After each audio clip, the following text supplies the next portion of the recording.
Left, got the blueprint, study my movement, more than the 2 cents. Was losing, now I'm oozing with success. Now I got the tools to beat the stress. Mr. We care so much about storytelling. We care about character development.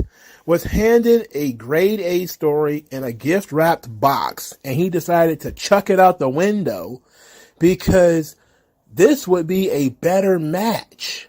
Oh my good God, bro. But okay, so let's talk about SmackDown, May the 12th, 2023. And as you can tell, I am a little bit dismayed, just a little, at the World Heavyweight Championship tournament, despite the fact that I thought it was pretty good. There's still, of course, glaring holes in this problem that we're going to be discussing because we must discuss them. The Bloodline segment, strong, but we'll talk about it when we get there. The rest of the show, meh. Just a whole lot of meh. But not much on the news and notes side, to be quite honest. Not a lot of news and notes coming out of WWE. It's been pretty quiet lately. You know, people have to drum up stuff in order for it to be interesting.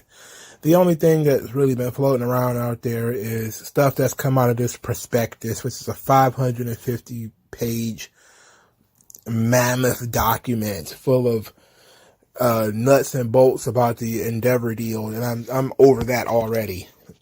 I'm just waiting for the damn thing to go through and for us to call it a day.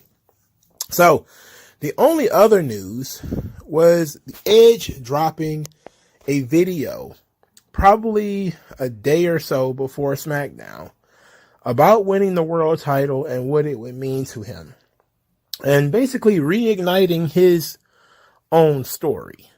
You know, talked about how the new championship looks just like the one he had to give up. And all this talk of finishing your story has inspired him to finish his story, to end his career full circle on his own terms, to win a title that he never lost. And it seemed like it was an absolutely gift-wrapped story for Triple H. Here, a gift for you to take on the next 2 weeks and really build up meaning for this world title that Edge can even if he just cut one passionate promo about how much this would mean to him and to get people behind him. And I just be damned if Triple H decided, you know what? We're going to give it to the mute AJ Styles over there. Now, it's not AJ Styles' fault he's a mute. It's Triple H's fault he's a mute. He doesn't say anything.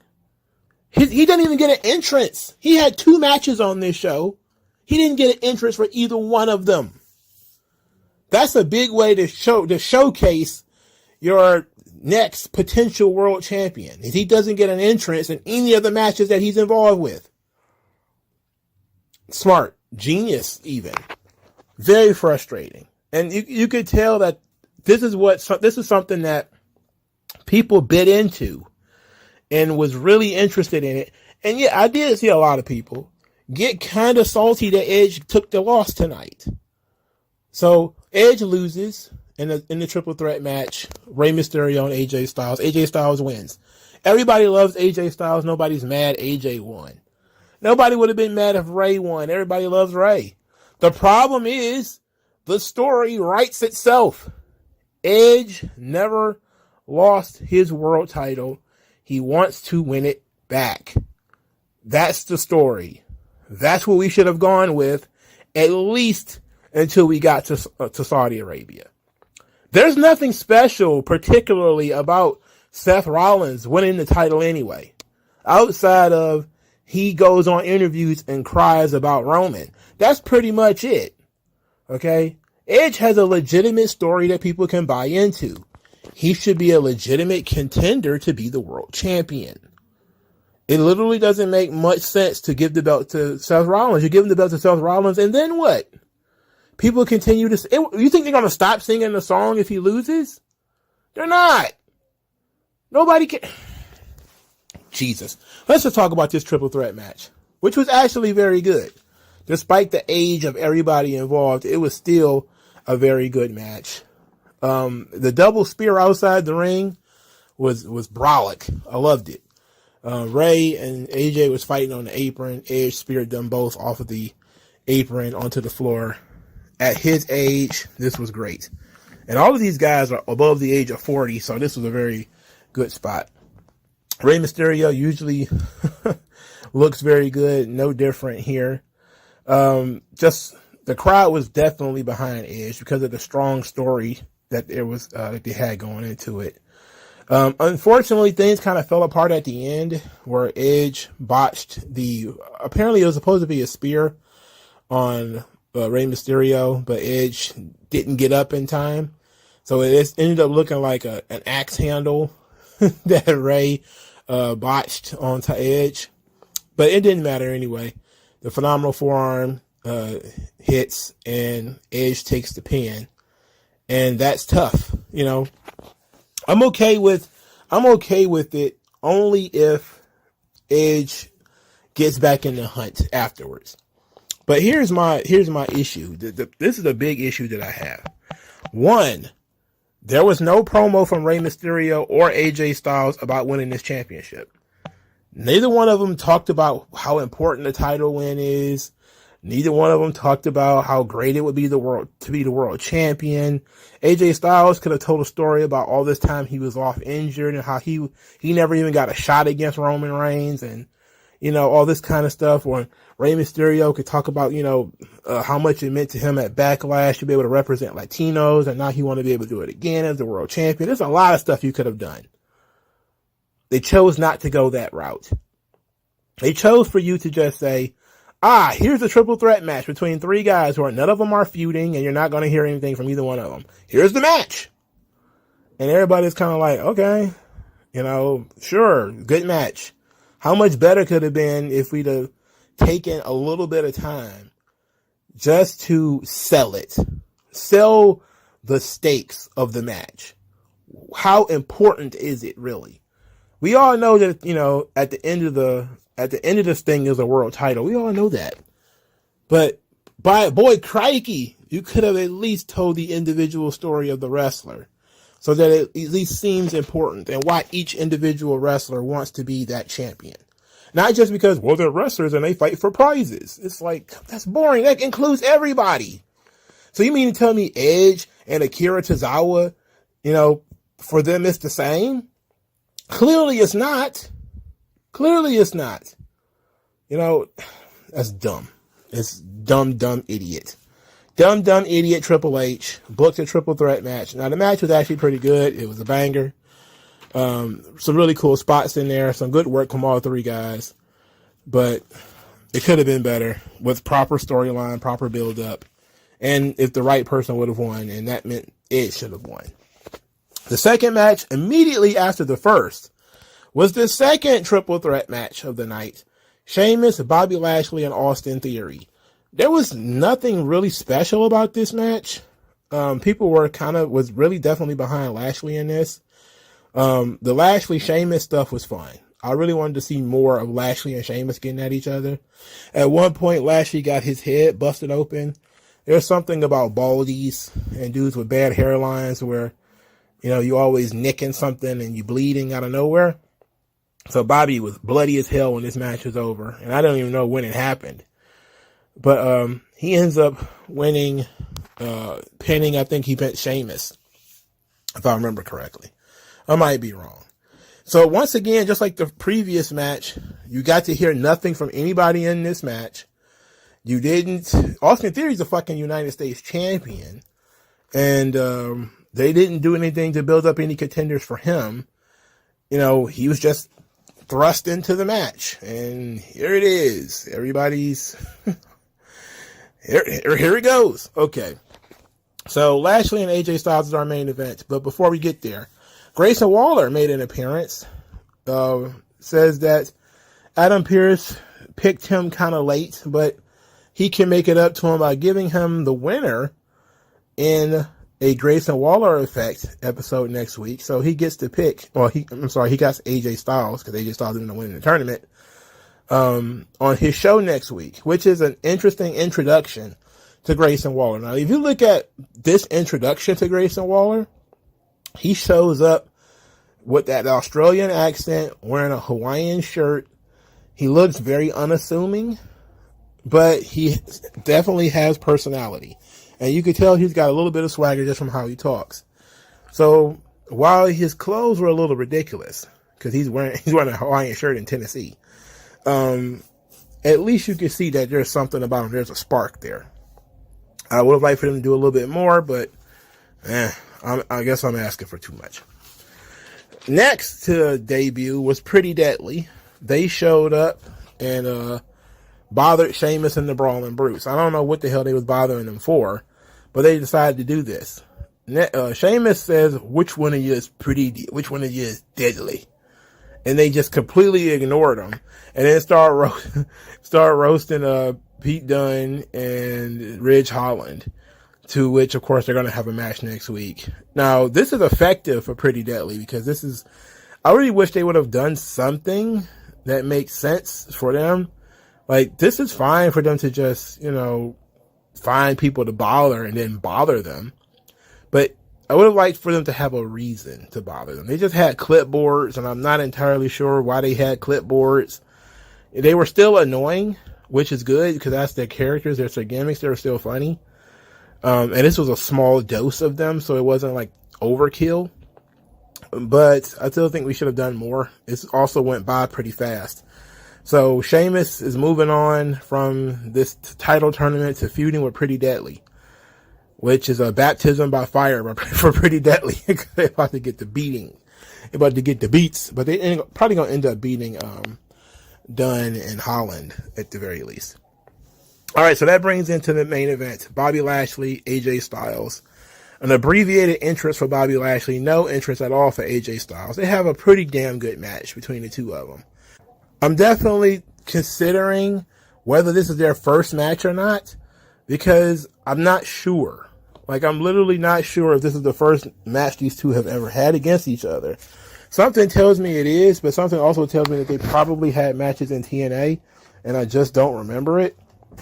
And either way, both of these dudes, even with their quote-unquote advanced age, because both of them are 40, it still was a pretty damn good TV main event with some real stakes to it. And it would have been nice, again, if we'd have built this match up some. If we could have, seen Lashley getting stitched up, or he'd have come out with a bandage on his head or something to sort of sell the injury from earlier in the evening.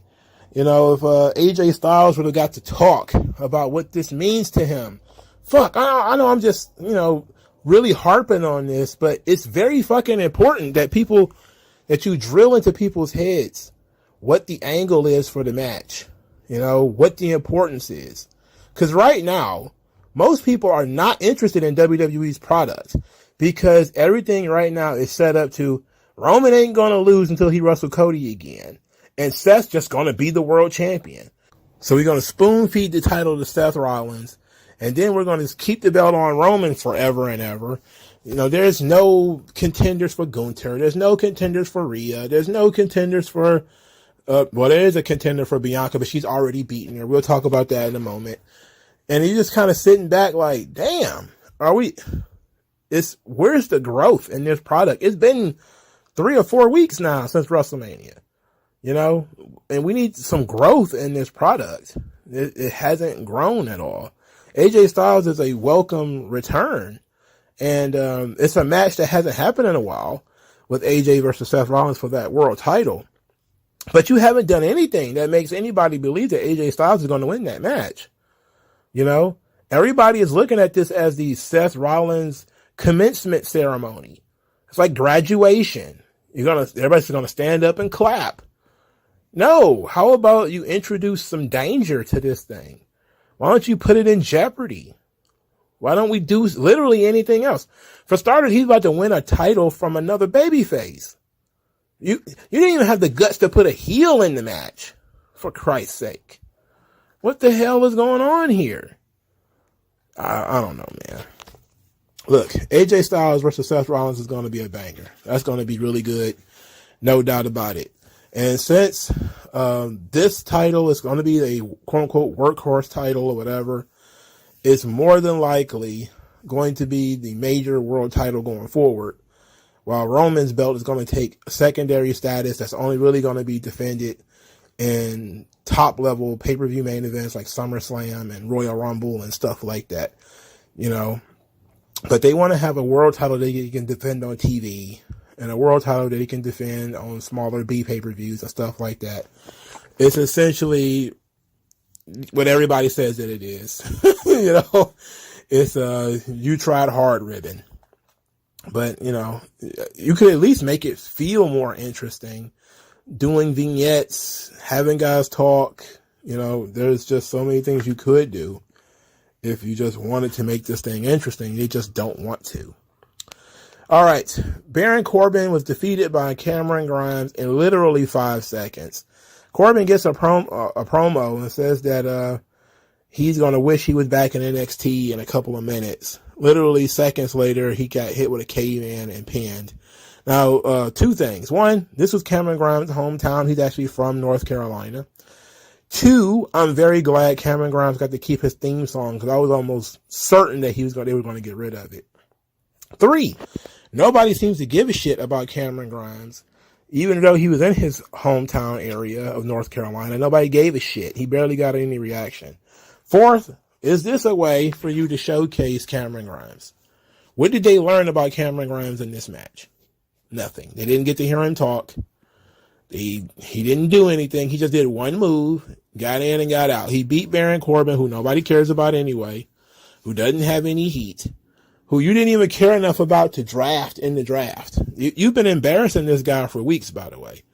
So, nothing. Just nothing. Again, we care about characters, though. I mean, come on.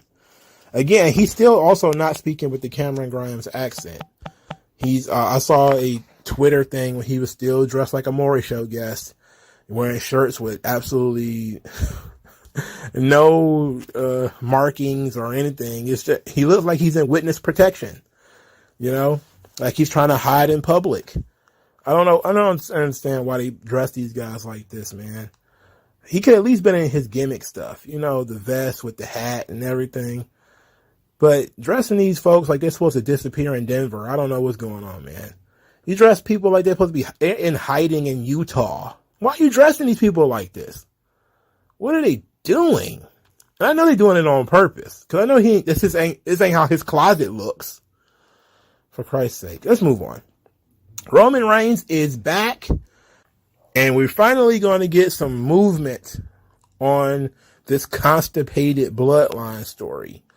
So Roman says that there is only one royal family, and that everyone in that ring has main evented a WrestleMania, even though, yes, they've been 2-night WrestleManias, they haven't been doing them very long, and says that everybody in that ring is a WrestleMania main eventer.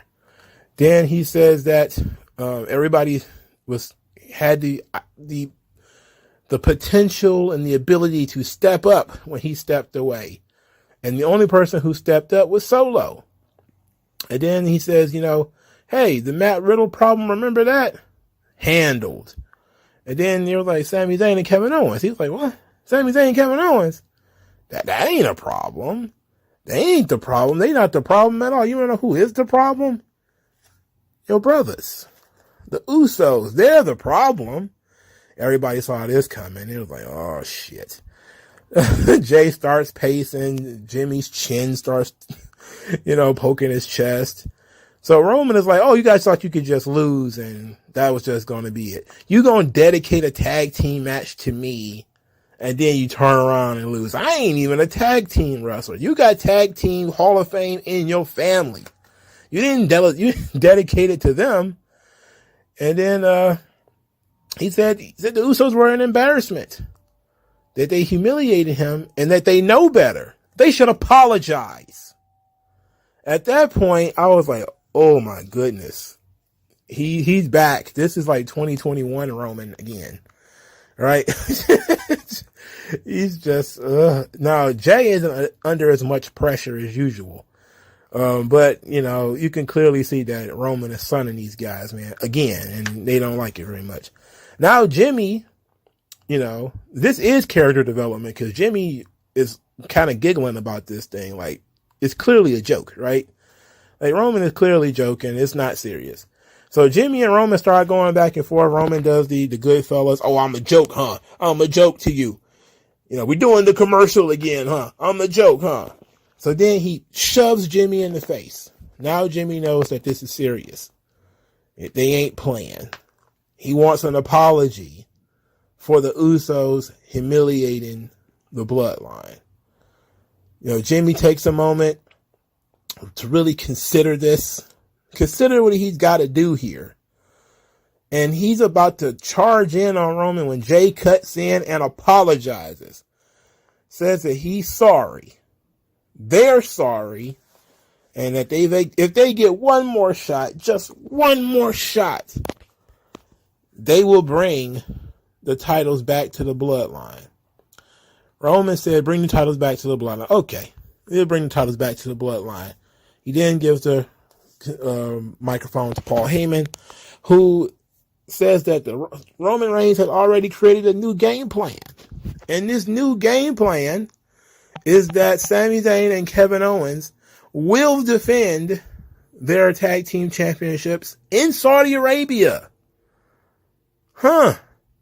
How about that? Everybody's a Secretary of State now, so I'm pretty sure you guys already know Syria and Saudi Arabia have some kind of working arrangement or whatever, so Sami Zayn feels comfortable going to Saudi Arabia again. And Sami Zayn and Kevin Owens versus Solo Sikoa and Roman Reigns. So, Roman Reigns and Solo Sikoa will wrestle for the tag team championships at Night of Champions. And Roman then dedicates the title match, their future victory, to Alpha and Sika, the Wild Samoans, the greatest tag team of all time. Then he walked out. He left. And the Usos was there with the boo-boo face because they're now on the outside looking in, watching their younger brother soar to new heights. Now, I think this segment lost a little bit of the punch. Some of it felt a little rushed. It's also not exactly a fresh turn to the angle, considering we've seen Roman really press the Usos before about not winning. This isn't the first time. But at the same time, this is what should have happened a long time ago. This basically felt like it was overdue. We all knew the Usos were going to get in some serious shit for losing. But it took us another 3 weeks to get here. So now it feels like it's overdue. We need to just get to the next step.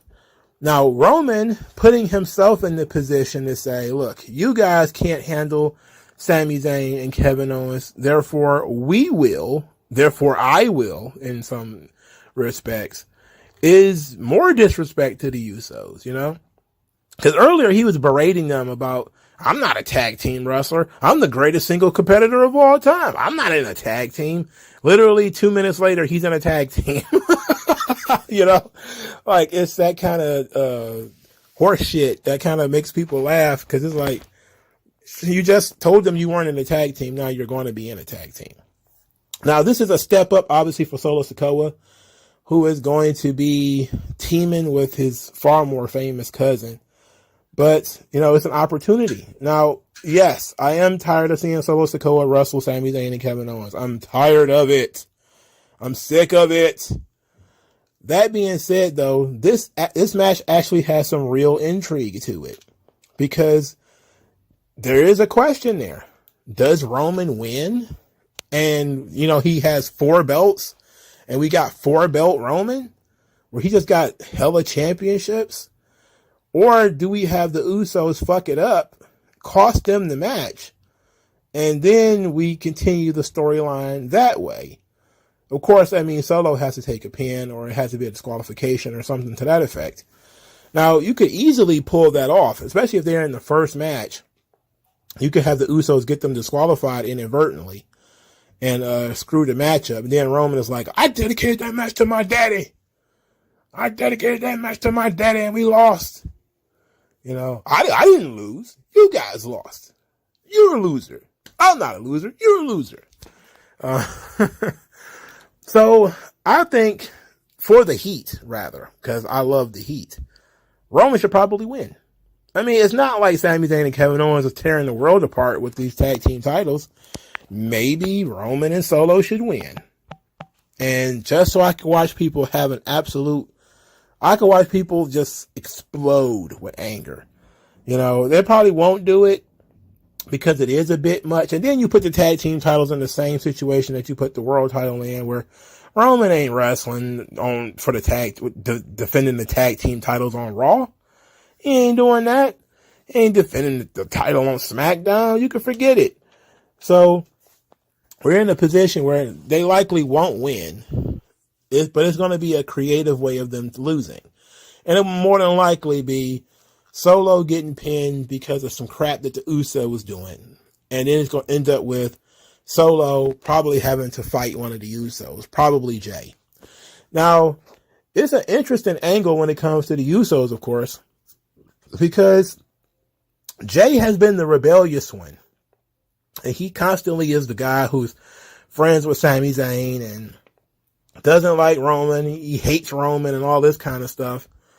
But he always capitulates. He always just kind of buckles under the pressure. Like he buckled here and apologized because he didn't want to see Jimmy and Roman fight. You know, he's constantly putting the family first. Jimmy is all about Jimmy. You know, Jimmy came back from injury. He wanted to be a tag team champion with his brother again. So Jay abandoned his main event Jey Uso status to go back into being a tag team wrestler with Jimmy. You know, Jimmy, I ain't nobody's bitch, you know, has always been the guy who don't really take Roman seriously. Kind of trying to, you know, when Roman gets in his face, he kind of gets in Roman's face to show that he's not backing down.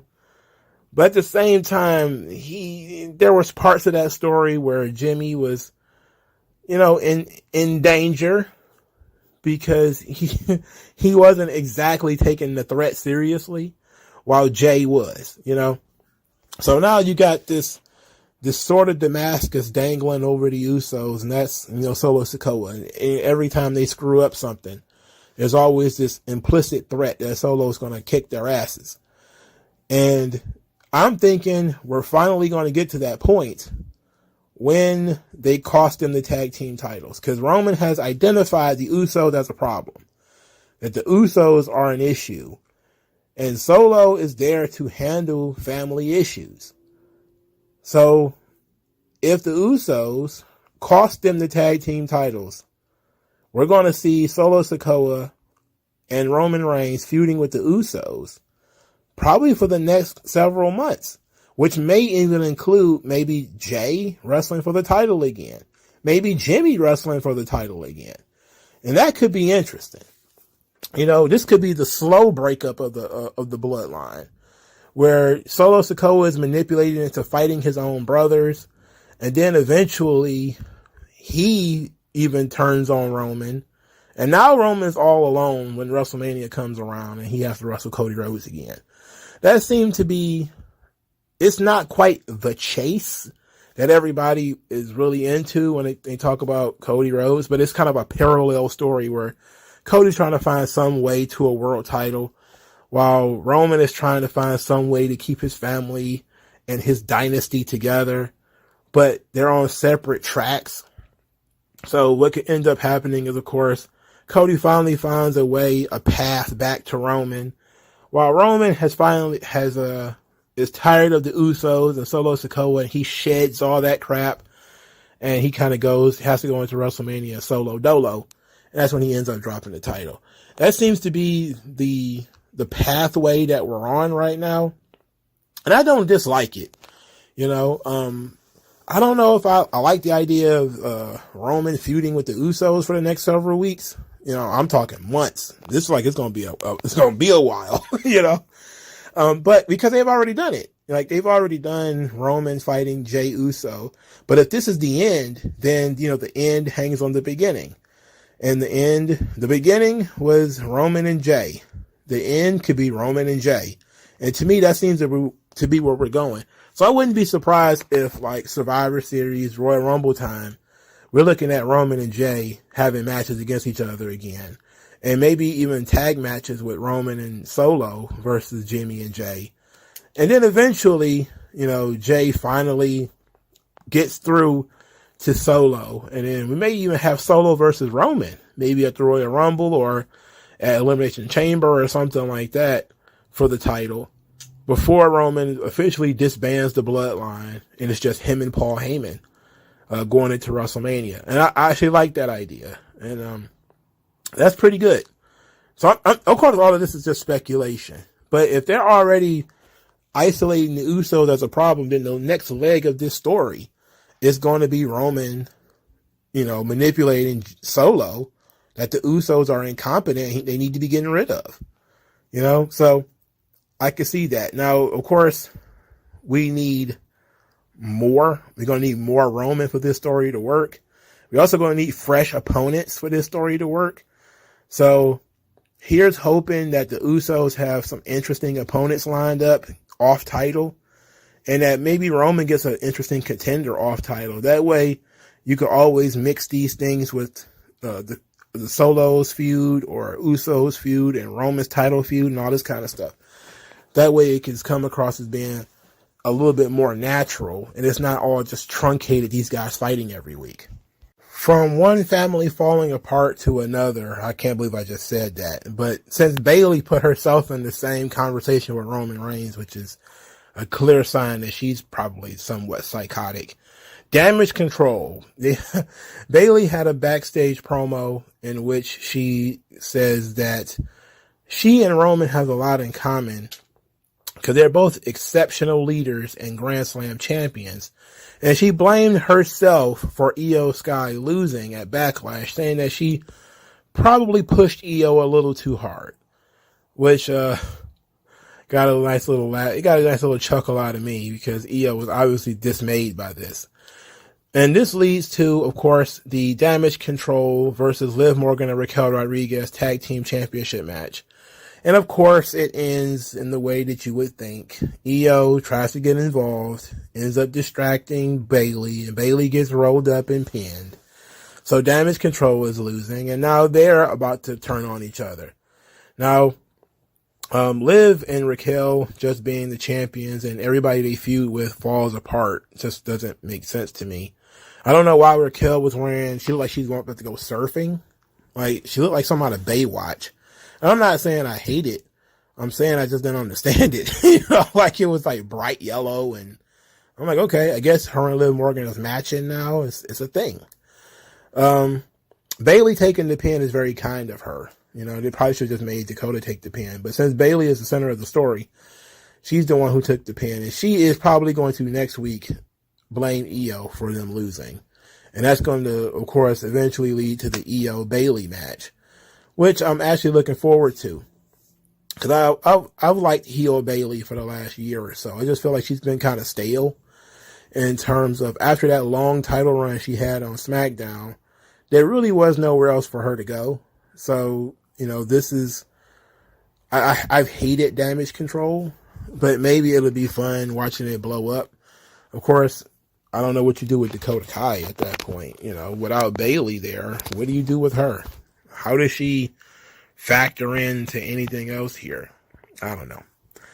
Did I mention the Usos getting into an argument with the LWO and Santos Escobar saying that the tribal chiefs don't love you no more?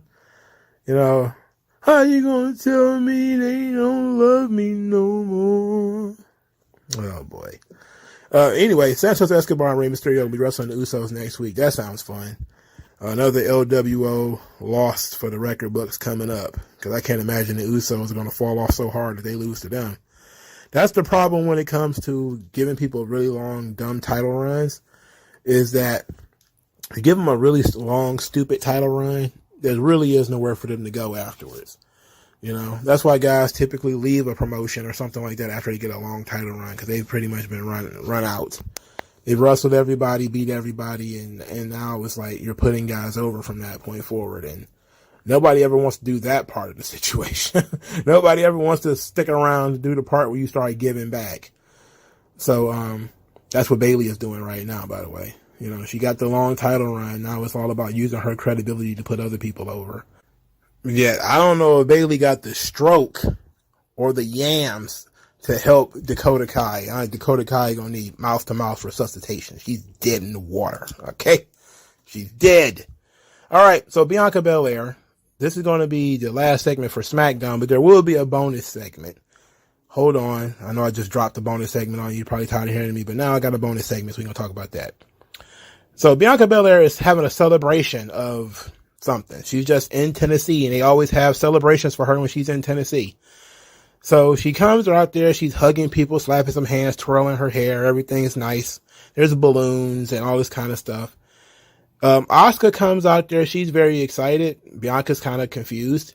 Now, yes, this was spoiled mere hours before it actually happened, so a lot of people saw it coming. But at the same time, though, just because you know what's coming doesn't mean that it can't be interesting. Doesn't mean that we can't add some intrigue and shake things up. So I'm thinking, okay, what is Asuka going to do? She comes out, she shakes Bianca Belair's hand, and then she spits in her face.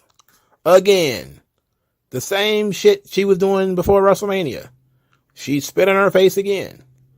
And then this time, Bianca actually sells the mist in the eyes like she got hit in the face with a fireball. She's like, ah, ah, ah. I'm like, oh my God. You know, I think she got tasered or something like this. Like, what is going on here? And in the back, she's just, I will get my bit back. I will get my lick back. And I'm just like, oh my goodness. Is this, what is this? You know, actually, what's happening here? You know, why are we doing this? Why? I'm not upset that Bianca Belair is feuding with Asuka. That's great. They can have great matches together. My thing is, you introduced quote unquote heel Asuka in the most boring way possible. She spits in Bianca's face. Bruh, who cares about that shit?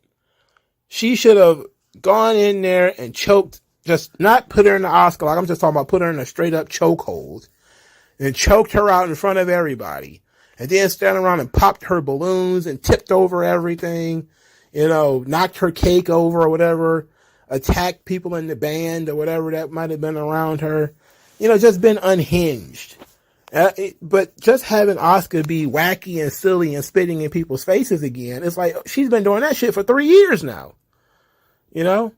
Like, this is the same thing she was doing in the Kabuki Warriors. She was just like randomly spew green shit in people's faces. I love Asuka, but they got her like a hamster on a wheel. And Triple H, we care about stories. We care about character development. You don't care about shit. This is stupid. Why is Bianca's title reign this fucking boring? It's not this goddamn hard to book this girl. And you can't keep telling me that Triple H is so much better for everybody. Oh, Triple H, he's so much better for everybody. The product is so much stronger. What? Look at the fuck he's doing. It's been almost a month after WrestleMania. He hasn't started anything new. Only thing he did was start this fucking title picture thing. And everybody's like, just give the fucking belt to Seth so we can move on to something else at this point. Fuck. Cause you ain't adding no drama and no prestige to this fucking thing. You're telling, this is a title you're going to be able to appreciate. This is a champion you're going to be able to respect. Don't tell me shit. Show me.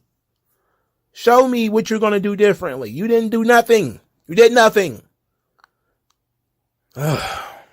Stupid. Bianca Belair has been champion for like 1,000 days. She has had 2 feuds the entire fucking time. One is with Becky when she won the title. And the second is, I don't know, damage control stuff, right? That's about it. She's been champion for a long ass time. No wonder people are booing her and stuff. They want to change. You ain't doing shit. You're ruining every fucking thing. Austin Theory, when the fuck is he going to defend his title? What does a contender for the U.S. title even look like? I don't know. So, Triple H is fucking up SmackDown. He's fucked up Raw. I don't know what more he could do wrong. But that being said, we're gonna do this little bonus segment here. Vince Russo watched Monday Night Raw. He saw Zoe Stark for the first time. And seeing Zoe Stark for the first time, he decided to go on his, I guess it's his podcast, and absolutely act a fool. All right, this usually this isn't part of the news and notes segment because news and notes usually is for that week. This is Raw, basically, because I think Zoe Stark is on Raw. This is SmackDown. I actually try to uphold the draft. But this is too good for me to ignore. And I want to take a pretty mid-level view of this thing. I'm not going to go ham on Vince Russo. I'm also not going to fully dismiss what he's saying. He says, quote, "Bro, I'm watching Zoe Stark, bro. I have never seen Zoe Stark before, bro. You know what I'm saying, bro? Another Dakota Kai, another Io Sky, bro. Bro, these are people that are creating in a factory, and one comes out right after another, and they are mediocre at best, bro. Bro, they're trying to tell the story of she watches tape and who cares, bro? I want to see a star. You think I care if Ultimate Warrior watch tape, bro? Come on, man. They're all out of this factory, and they all look the same, and they're all mid-carders. Nobody is over, bro." All right, so I'm going to split the baby on this one. I see a lot of people running around yelling how Vince Russo is right. Vince Russo is correct. Zoe Stark sucks. All this kind of stuff. Look, y'all know me. I ain't changing my opinion on Zoe Stark. I've been watching Zoe Stark since she was on the Indies. She's a good mechanic, but when she came to NXT, she had no character. She went through a year of NXT, probably a year and some change. Didn't develop a personality, did not develop a character, did not really develop her promo abilities, and then she's just gifted a spot on the main roster. She literally is a person who seemingly came out of a factory as a good pro wrestler and was put on television because that's what Triple H thinks works. If I put a good pro wrestler out there, they'll get over because people like good pro wrestlers. And then other folks who are kind of more interested in charisma, character, storytelling, etc., they roll their eyes and they turn the TV off. Because, I mean, let's take a look at what they did with Cameron Grimes tonight. Okay? NXT, especially NXT 2.0, they spent a lot of time building up that Cameron Grimes character, turning him into a crypto billionaire or whatever, an NFT scammer or whatever he was doing. It featured vignettes. It featured a storyline with Ted DiBiase, the $1 Million Man. He wore a ridiculous top hat. He had a ridiculous accent. You know, it was fun. You know, it was over the top fun.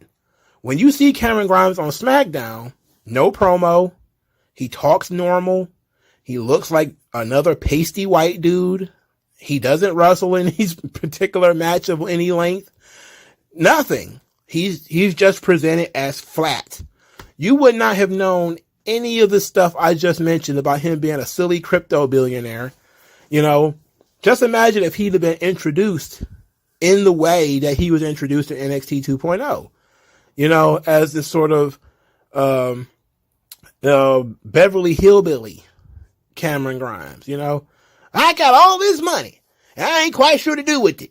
You know, it's like that kind of, it would have been great from the jump, you know, if they'd have done something like that.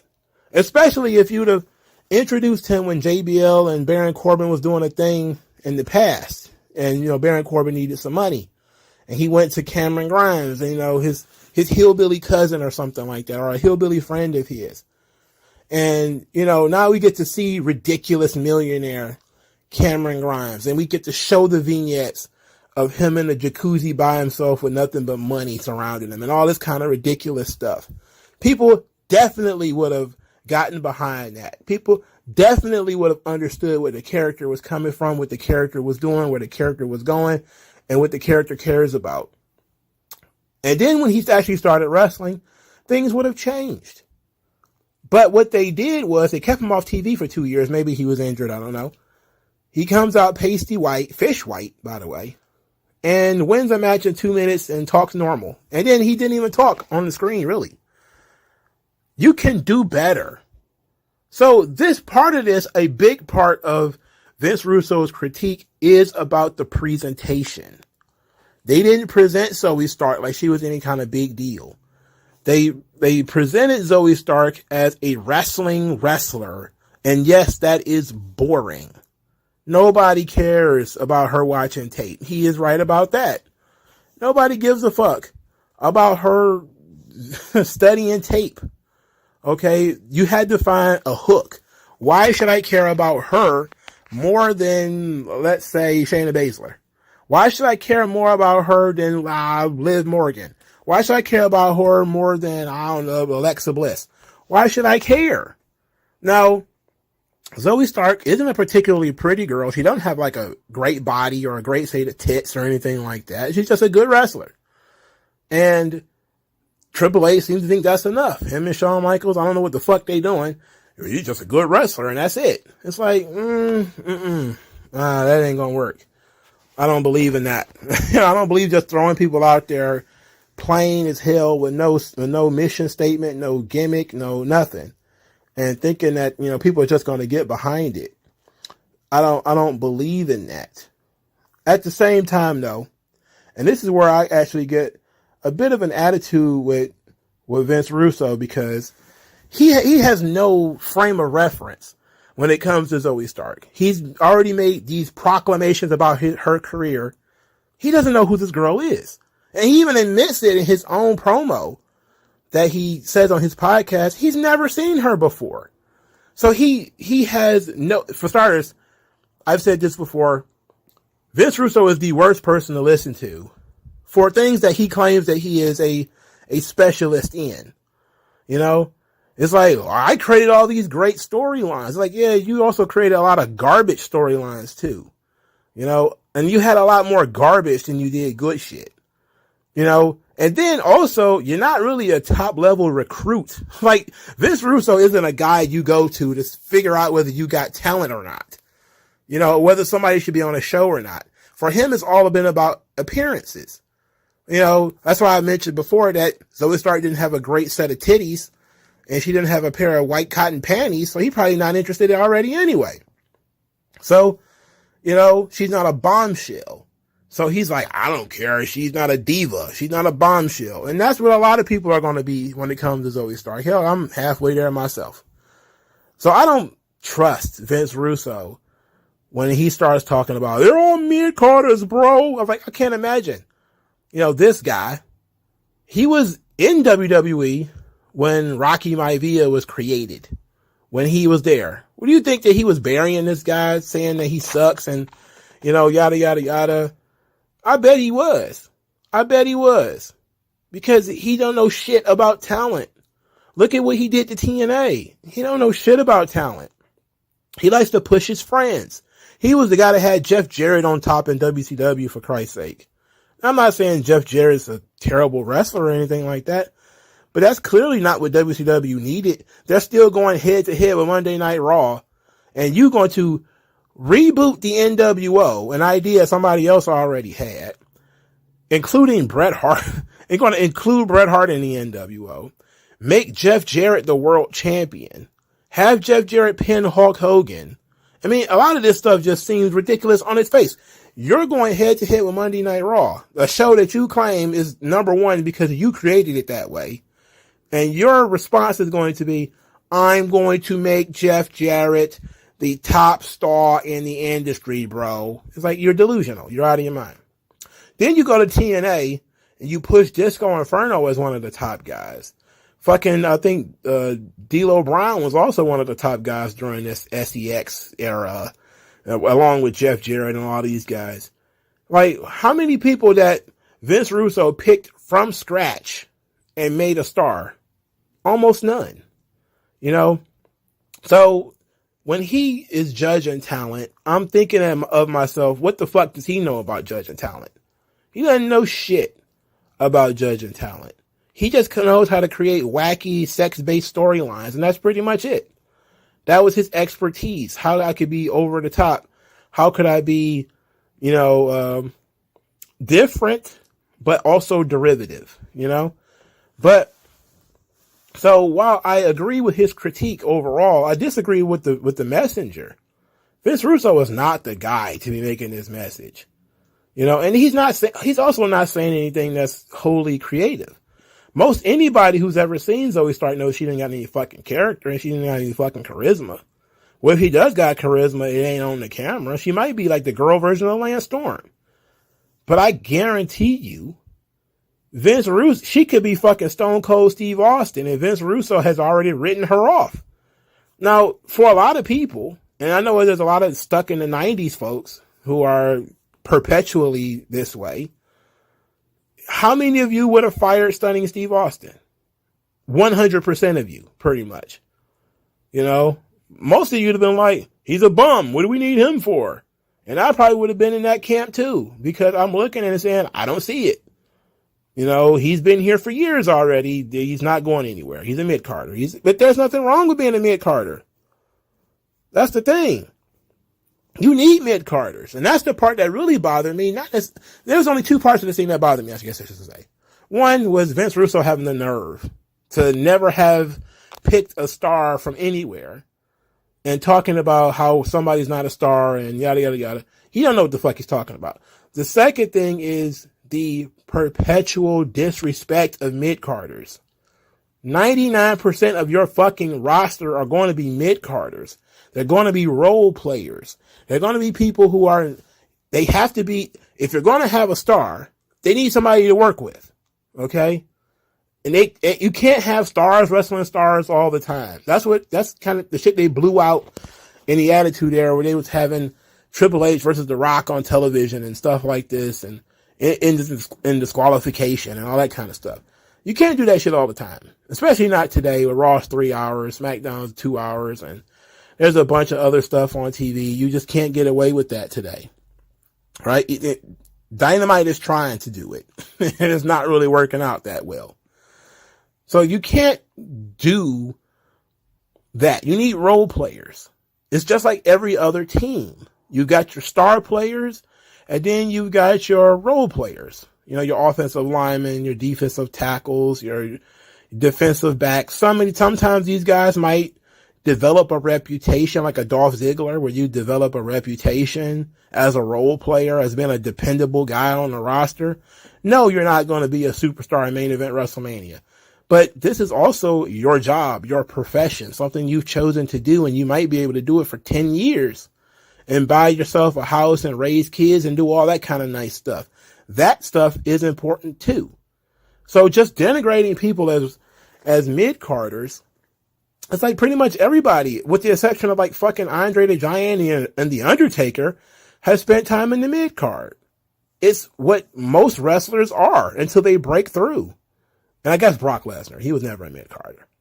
There's a list of people who were mid-carders for like John Cena, like Batista, like Rey Mysterio. I mean, let's talk about that for a moment. Because Vince Russo was the guy who went to WCW and says, I'm an American, bro. I don't give a fuck about a Japanese pro wrestler, bro. I don't give a fuck about a Mexican pro wrestler, bro. And ended up getting WCW sued for racial discrimination by Sonny Ono. And I think, I'm not sure Conan sued TNA.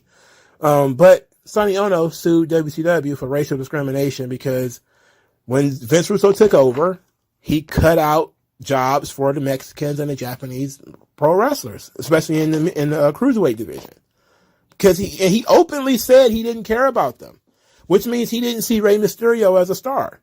He didn't see Rey Mysterio as a star. And I know a lot of people are going to be like, but he made Booker T the world champion. This was why he was getting sued, by the way. So putting the title on Booker T was all about, proving that he wasn't racist and all this kind of stuff. It was a gimmick. So I'm not exactly trusting Vince Russo's ability to judge talent. But hey, even a broke clock is right twice a day. He is absolutely not wrong about Zoe Stark. I disagree that he shouldn't be making such broad proclamations about somebody he's only seen once, and he's not familiar with her work. He doesn't know what's going on or anything like that. You criticize the presentation at that point, not exactly the talent. That's when you criticize the presentation. Maybe that's what he was doing. Maybe later on, he says that this is all on the company and this is how the company, chose to present her. And that's where the heat should be. The heat should be on the company who chose to present her in a very boring way. That's why I started talking about the way people dress on this show.